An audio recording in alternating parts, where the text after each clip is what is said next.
Okay, so it's a pleasure to be here. Good afternoon. I'd like to thank you, especially to say thanks to Dimitri and Randall Ray for the invitation. And my presentation has this very long title, and maybe it's a bit awkward for you, but I will try to explain why I am presenting something that is related to the dominant post-Keynesian perspective in Brazil. Why I am sort of criticizing from an MMT perspective the dominant post-Keynesian view in Brazil, okay? So let's go from here. I'm not sure about how many time I'm going to need, but we'll go to see, okay? So the purpose of this presentation is basically threefold. The first one is to give you an overview about the strength of heterodox tradition in Brazil. Many times the foreigners get relatively astonished that in Brazil we have a strong heterodox tradition.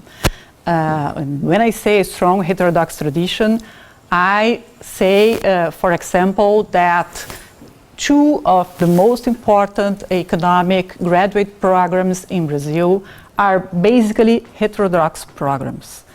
And in fact, we had, since the 90s, an increasing of the neoliberalism in Brazil and an increasing of orthodox programs in Brazil as well. But I think I can say that these two programs remain basically heterodox programs, and that this is a peculiarity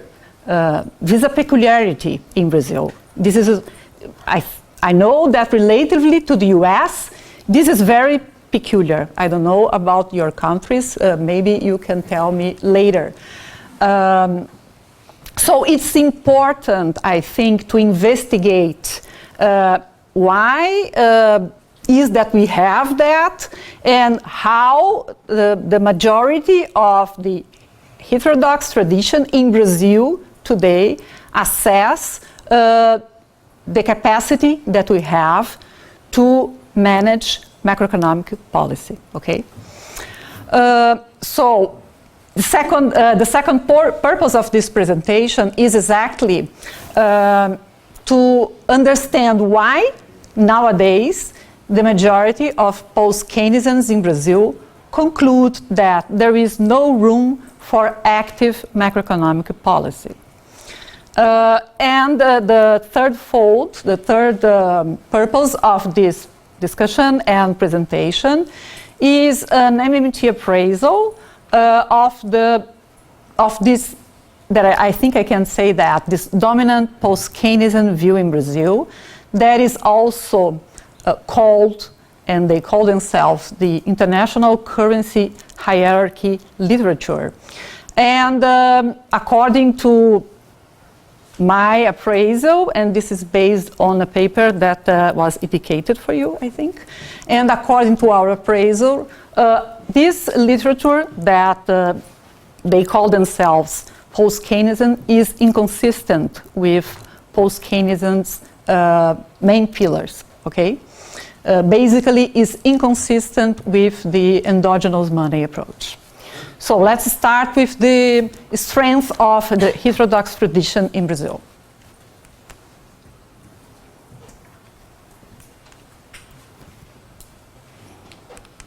No.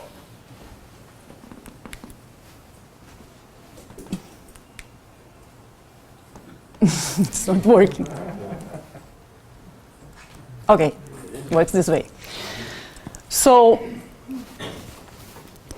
heterodox tradition in Brazil, I have already said, it's relatively important. We have this, wow.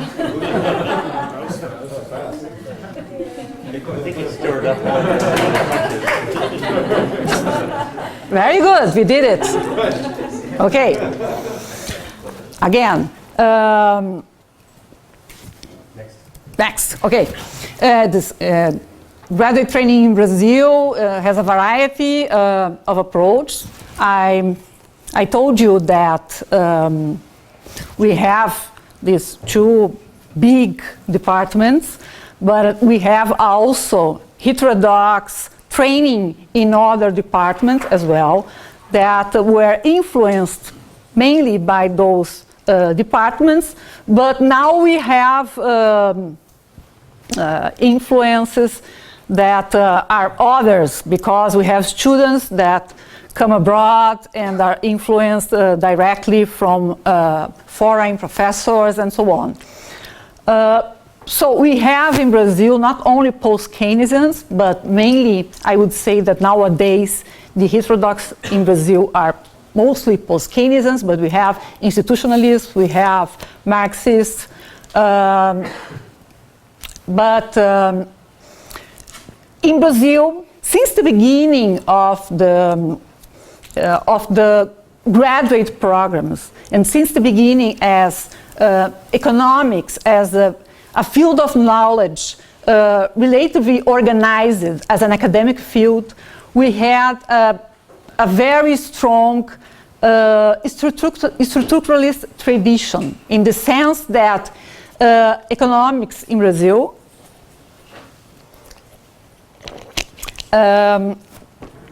was touched by the ECLAC spirit, by the United Nations Economic Commission for Latin America structuralist tradition.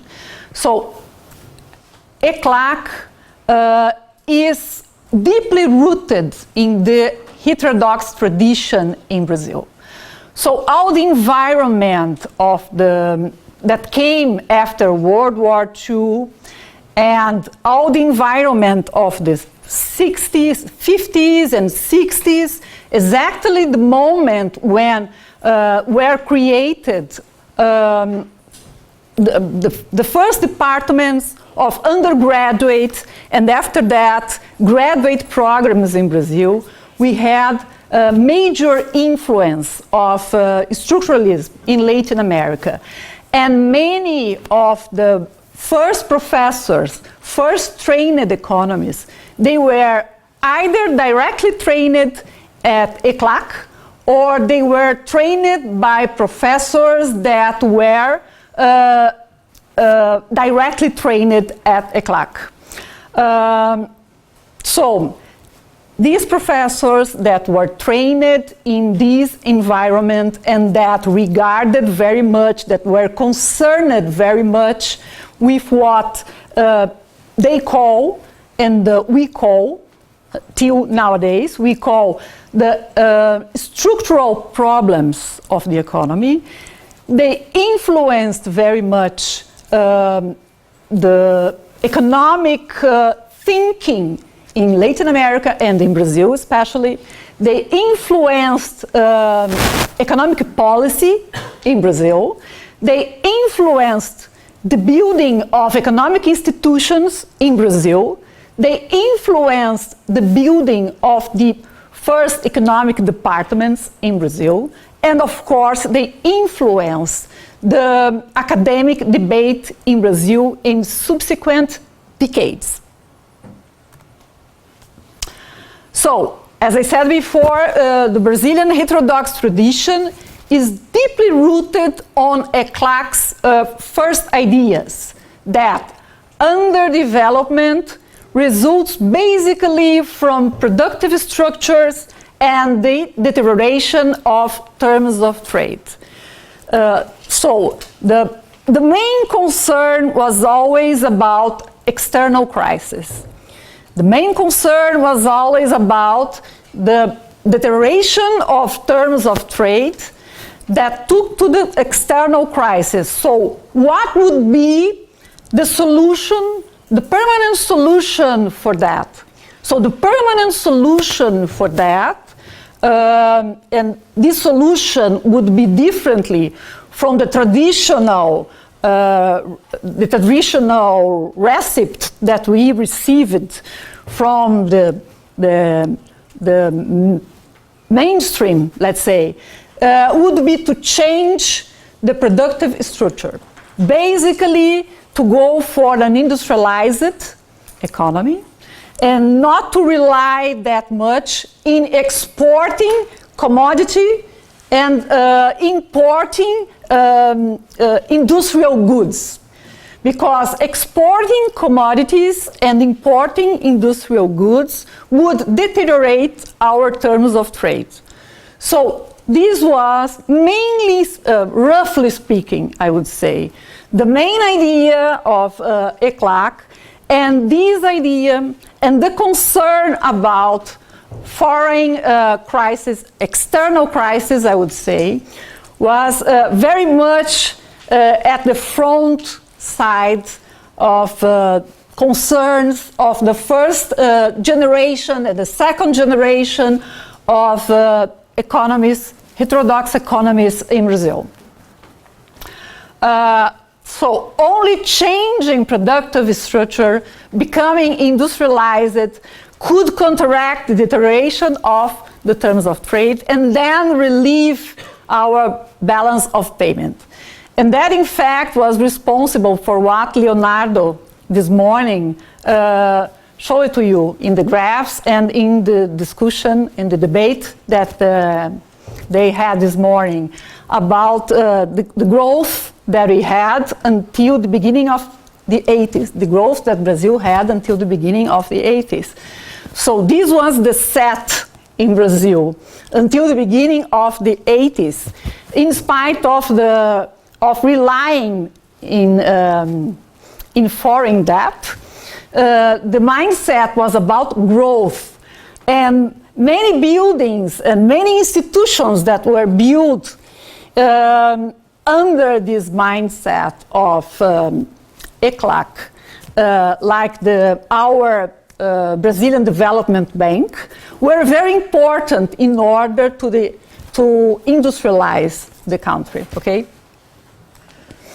Of course, our heterodox economists updated, and when a new generation of heterodox authors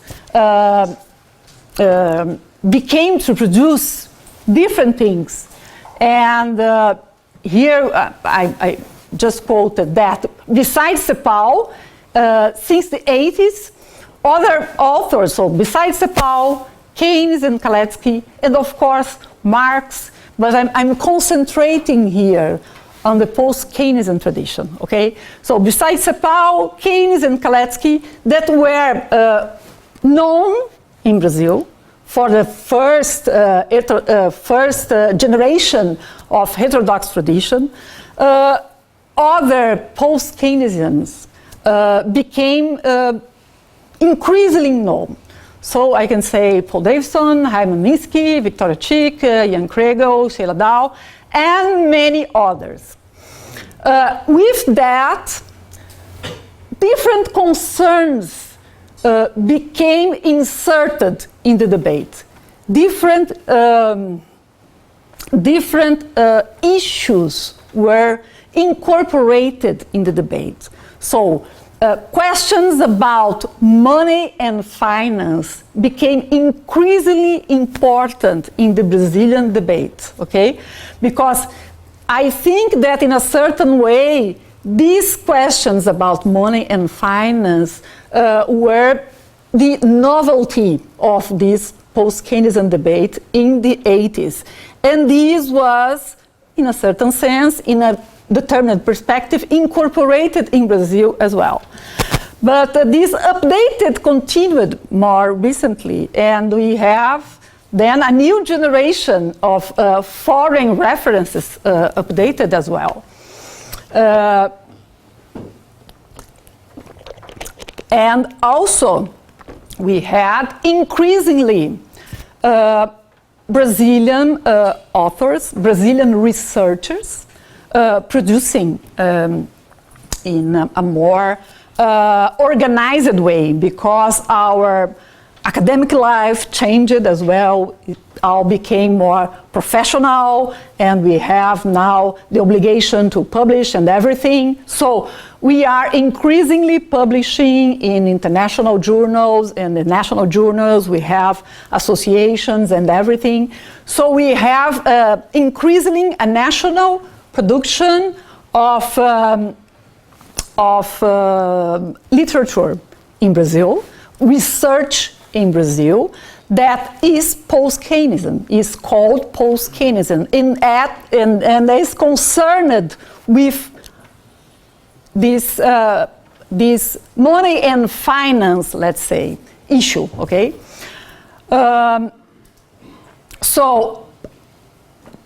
Besides money and finance, other concepts like uncertainty, expectations, liquidity preference became well known and increasingly adopted in Brazil. But I have to say that sometimes we don't know exactly what people want to say when they use these concepts. Sometimes we see a kind of salad when people use this concept. I think that sometimes there is a misunderstanding about these concepts, but they are used a lot in the debate, okay? Because it became kind of ordinary in the debate, these ideas, these post-Keynesian ideas, let's say. Okay, so one important thing, this concern about the external situation that I think is a concern that all peripheral countries, we can say, have. And as we saw this morning in the debate that we had here, we all have this concern about how we are going to deal with that problem that we are not sovereign, let's say, this way. So we have this since the beginning, let's say. And this is, as I have said, in the roots of the first generation of heterodox economists in Brazil, okay? So this is deeply rooted, in the dominant, I think I can say that, post-Keynesian strand in Brazil. Why I say that they are dominant post-Keynesian strand in Brazil? Because this strand of post-Keynesians in Brazil, at least until now, they dominate the association of the Keynesian Association, Brazilian Keynesian Association. They basically dominate the journals in Brazil. They basically, let's say, dominate the debate in Brazil. They basically publish more in Brazil and abroad. They organized themselves, and they, let's say, they are not very much pro-MMT, I can say. They embrace the influence of structuralism. They call themselves structuralists. But the original structuralism, as we said before, have the focus on productive capacities, productive capabilities. And the revised, updated structuralism, that is the international hierarchy of money, is concerned mainly with the asymmetry of the international monetary system, and its impacts. So this is the main focus. The main focus is that we as a peripheral country, we are inserted at the periphery of the international monetary system, and as we have relatively opened capital account, we don't have room for active macroeconomic policy. Okay? So this has been the main conclusion, and the policy propositions come from here. Okay? But if we dig deeper into this post-Keynesianism, we can find interesting things. And I think that in this paper that was indicated for you, we found interesting things. And we found interesting things also from the theoretical perspective. We found that, theoretically speaking, this tradition is not consistent with post-Keynesianism. This tradition is not consistent with post-Keynesianism in the main pillar of post-Keynesianism, that is the endogeneity of money. And if I am lucky, and you too, I will be able to show you why. So, again, the main point is that we, at the Periphery, we don't have convertible currencies. A few countries only have convertible currencies. At the end of the day, having or not convertible currencies means that you have or you don't have a liquid currency at the international market. We'll go deeper to that.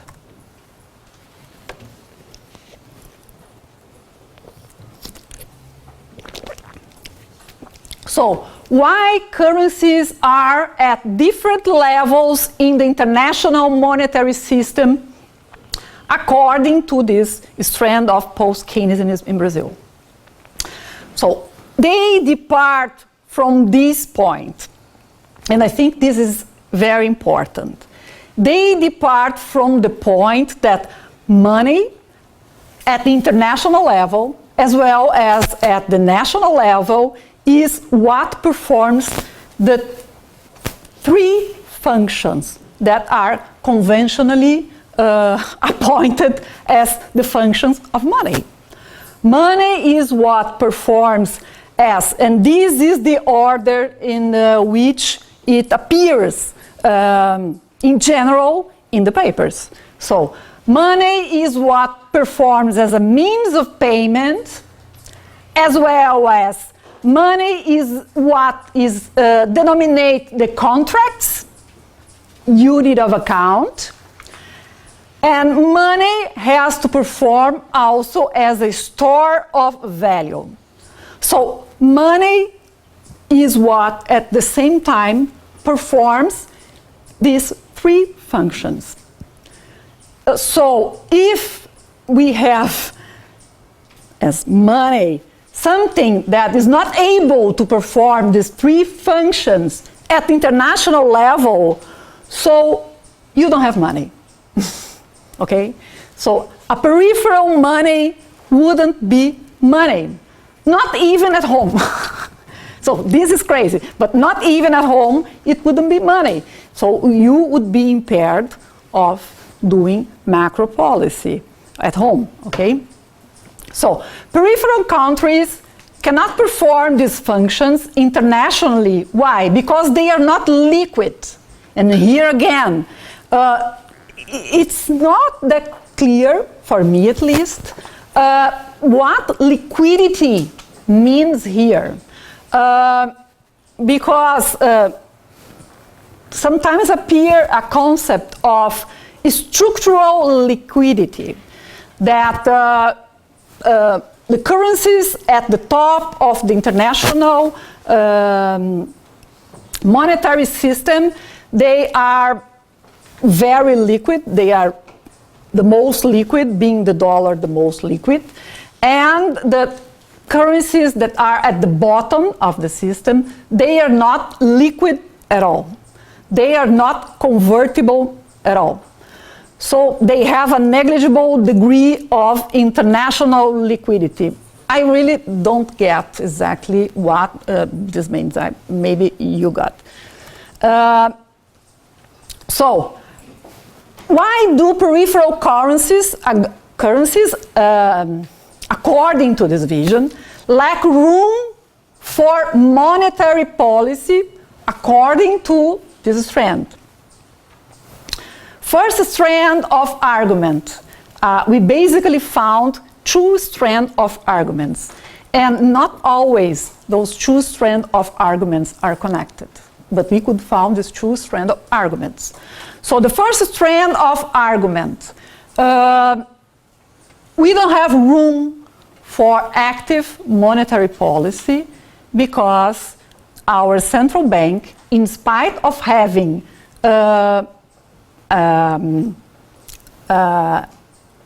regime of flexible exchange rate, in fact, is a dirty floating regime, as all the rest of the world, or almost all the rest of the world, I think. It's a dirty floating regime. But we don't have. We don't have the capacity to set exogenously our interest rate. So the domestic goals must be overlooked to set an interest rate that is more adequate to avoid exchange rate going too high or too low. So this is the first strand of argument. So monetary policy would be secondary, not concerned to internal problems, but reactive to change in the external sector. So again, countries at the periphery, central banks at the periphery, would not have the ability to set interest rates for the domestic purposes because they have to go for an interest rate in order to avoid exchange rate to go too high or too low. This is the so-called fear of floating. Okay? Just to clarify, I'm not sure if Leonardo told you this morning, but we have this free, dirty floating regime since 1999. So this is one strand of argument of why we cannot have room for monetary policy specifically. So the second strand of argument, and we go deeper into this argument, and when we go deep in this argument is when we find, or when we found that there is this inconsistency, is also related to control the exchange rate. And here the argument is that the central bank cannot intervene substantially in the foreign exchange market in order to avoid the substantially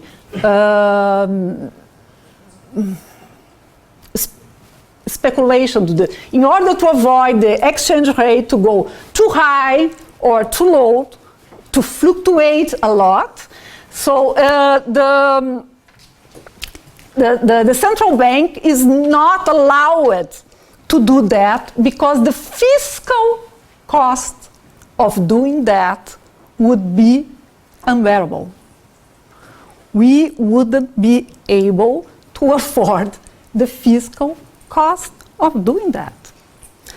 So sometimes the central bank could choose not to sterilize the operation that he does all the time when the central bank intervenes in the foreign exchange market. This is a day-by-day operation that the Brazilian central bank performs, as well as all other central banks perform. This sterilization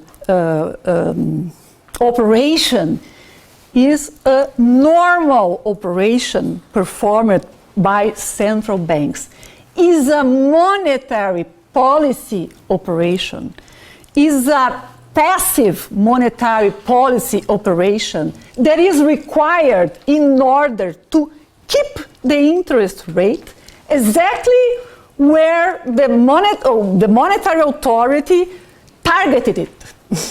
The monetary authority is not allowed to lose the interest rate that the monetary authority set.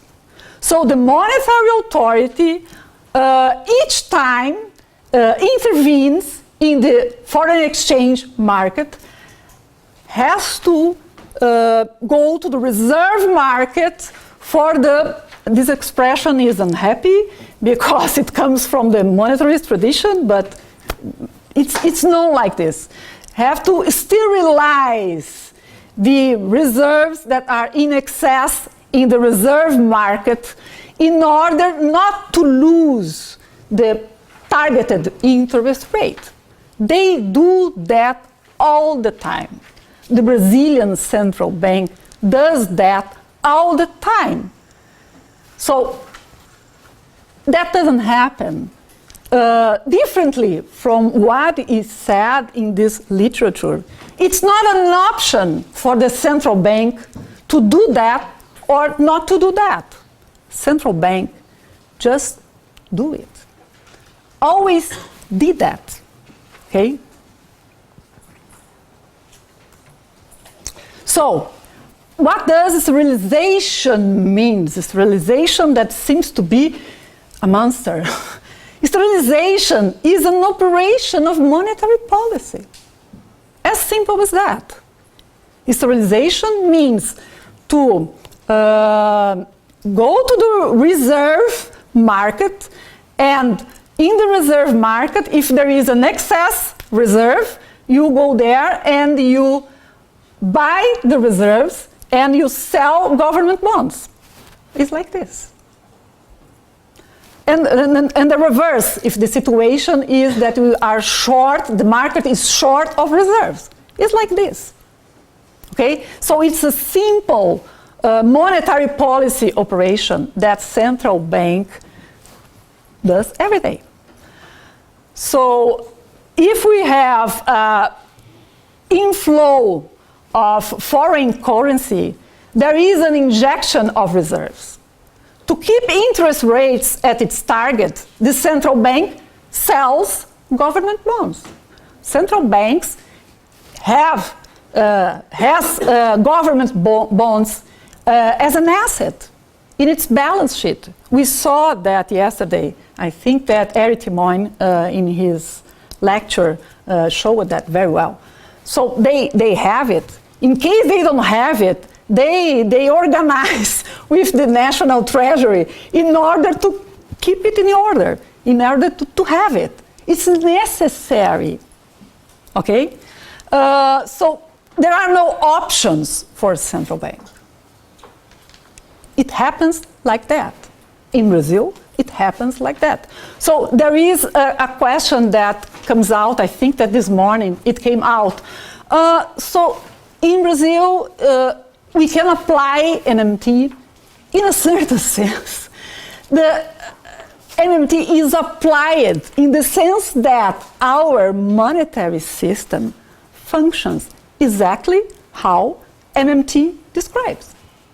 It functions that way. Randall Ray always say that MMT is basically descriptive. And there are some propositions of economic policy. But in this descriptive sense, we do like this. There is no difference, okay? The difference is, oh, it's not a difference, but the point is that people don't get it. People don't get it, okay? But the institutions, they function like that. So, and the interesting point is that even post-Keynesians don't get it, okay? Even post-Keynesians don't get it. So what is, now it comes our appraisal. So I say our because this paper was written by me and Enzo Gerioni, that is a former student of mine. So we did an MMT appraisal of the international currency hierarchy literature. And we asked, what is the meaning of money endogeneity for post-Keynesianism, for this dominant post-Keynesianism in Brazil? Because it's well known, and okay, we all say all the time that banks create money, okay? This is well known, we all agree with that. Banks create money. But in order to create money, we have to have an institutionality that is coordinated for that to work, okay? So banks create money because they have access to the reserve market and to the lender of last resort at the targeted interest rate, okay?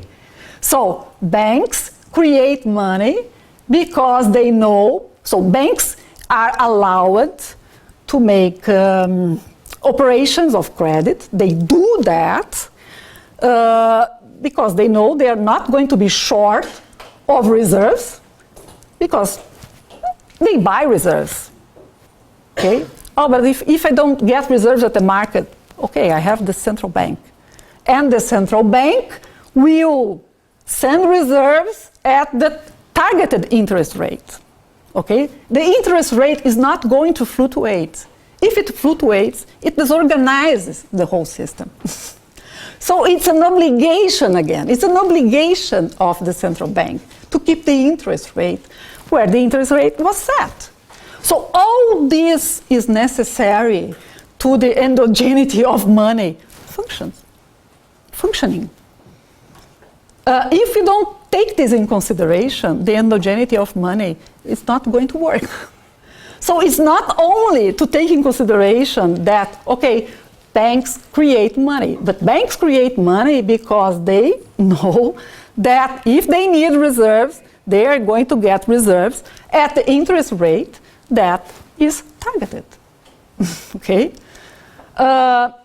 So this means that central bank must keep interest rates price at the targeted, accommodating the demand, okay?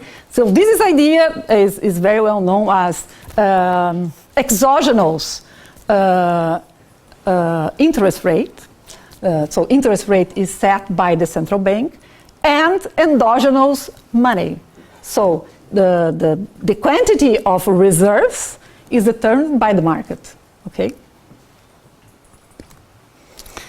So the post-Keynesian literature, and I think that Lavoie is one of the authors that call this way, they call that the compensation principle, okay?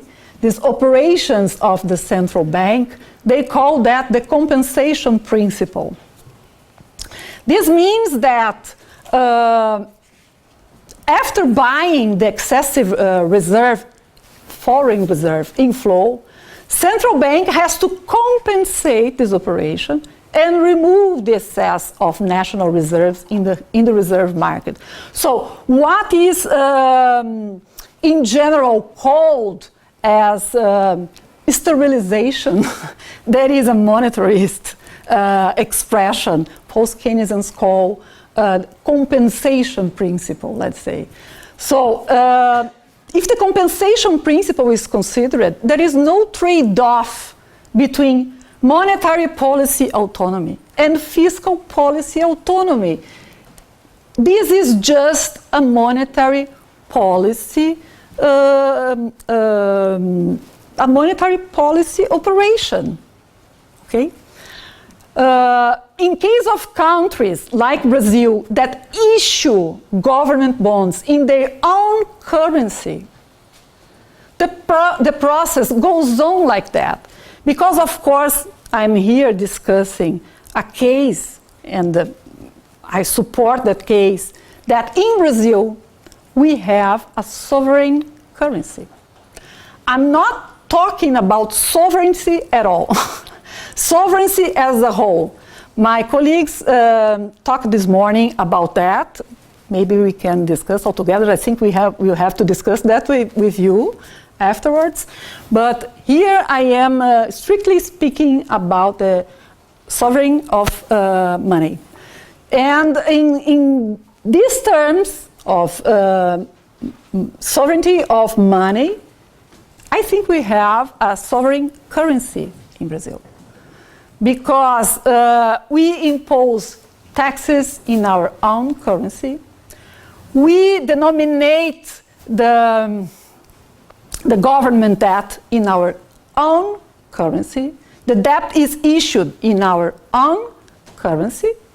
And the government bonds are basically in the hands or in the portfolio of Brazilians.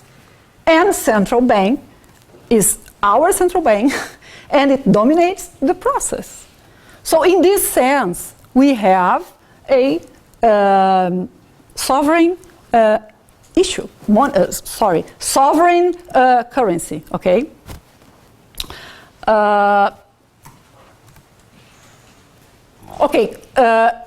Going back to the international currency hierarchy position, going back to the dominant post-Keynesian tradition in Brazil.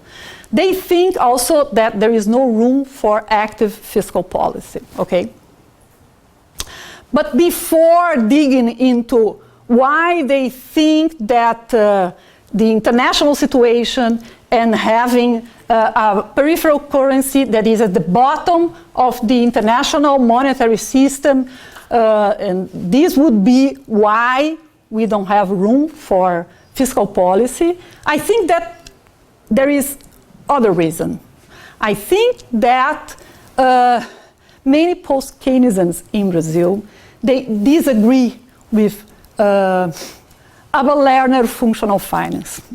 Okay, I think that this idea that government, this is not Abel-Lerner, but let's say the idea that government first spends and then taxes, it's not really accepted between, it's not really accepted in the heterodox community in Brazil, okay? And so terms like fiscal cliff and we have to take care of our budget, at least at the long term, he has to be balanced, are always, they always come in the debate in Brazil, okay? So there is this point about having a currency that is at the bottom of the international hierarchy, but also there is this point that I think that people disagree with the idea of functional finance. People disagree with the idea that spend comes first and taxation comes after. That I think is the idea that if you stop and think logically, it comes from the effective demand. It comes from Keynes. It's logical. If save come after spending, if save come after investment, it's the same for the government. First spend and then income. So, but okay. So why our international situation makes no room for active fiscal policy? So there is an idea that the international investors, the globalized financial market imposes fiscal discipline. But I ask, is it logical that with flexible exchange rate and current account surplus, we have current account surplus for 20 years, 360 billion of reserves, we are afraid of that? And more, are there empirical evidences of that? I don't think so. we have, I didn't bring it here, but we have some good data collected by, for instance, Carolina Jorge, that was a former student that came here and was co-tutored by Randall Ray. She did her PhD at the Federal University of Rio de Janeiro. Carlos Pincus Feld Bastos was her tutor at the PhD thesis. She has very good data showing what happened with the inflow of external capital in Brazil after Brazil was downgraded. And she could show that they left, but they came back happily, okay? So, and again, logically speaking, it's logically thinking, it would be a bit awkward to think that investors would be afraid of a country that has a positive result in current account. Why you would be afraid of that? Why you would be afraid of a country that has a fiscal deficit in its own currency if you, as an international investor, if you are interested in your own currency, in dollars, okay? You're going to have your dollars because we have a comfortable external situation. So it's a bit strange, I would say. So going to the conclusions. The arguments supporting this strand of literature and this, I would say, dominant post-Keynesian tradition in Brazil, that there is no room for macroeconomic active policy because of our low position at the international monetary system, I think that is inconsistent with post-Keynesian literature. And one of the pillars of post-Keynesian literature, that is the endogeneity of money, with all the implications that endogeneity of money has. Not only the idea that banks don't lend reserves, banks create reserves, but all the implications that comes with that regarding central bank and regarding central bank keeping the interest rate at this target. They are also inconsistent with the reality of central bank monetary operations in Brazil since 1999, including the sterilization operations or the compensation principle, okay?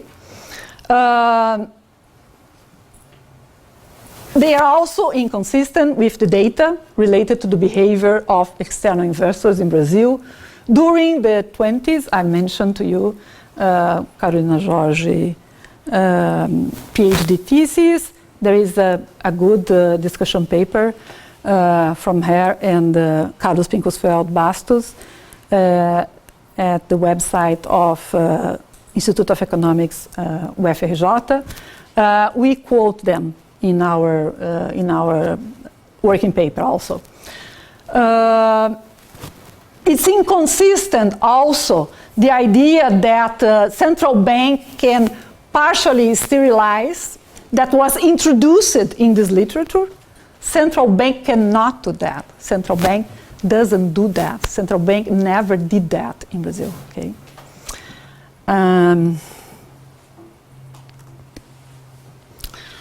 So considering only monetary sovereignty, our conclusion is that Brazil has a sovereign currency and has room for macro policy, in spite of the bad impacts caused by exchange rate fluctuation. And here I want to say that I agree with the concerns of this tradition of thinking in Brazil that we don't need this opening of capital account. It brings no good for the country. We don't need that. If you could control the capital inflow and outflow, the speculative capital inflow and outflow, it would be much better. Okay? So I perfectly agree with that. What I am saying that if we don't do that, we can do many things in terms of policy in Brazil. And I think that this is important in academic, in theoretical terms. I think this is important to inform economic policy. I think this is important maybe at this moment, at this particular moment in Brazil, because we are going to have a presidential campaign and election, and maybe we are going to elect, I hope so, a left government, and we have to take in consideration the real options that we have, okay? And maybe we can open space for that. So why Brazilian currency is sovereign? Government choose monies of account, denominates it, issue currency denominating its money of account, imposes obligation, redeemed in its currency, issue government debt in its currency, and we have a dirty floating regime. Our currency is not pegged. From a theoretical perspective, as I said, at the bottom line, the main problem of ICH probably relies, and this is important, and I think that there is an open field of research on that, on the definition of money. So what is money for ICH perspective? What is money to these post-Keynesians in Brazil? I think that there is a need to rethink that. Maybe that will reorganize things, okay? So unless this question is answered in a better way, all the rest is impaired. I think it's this. Thank you.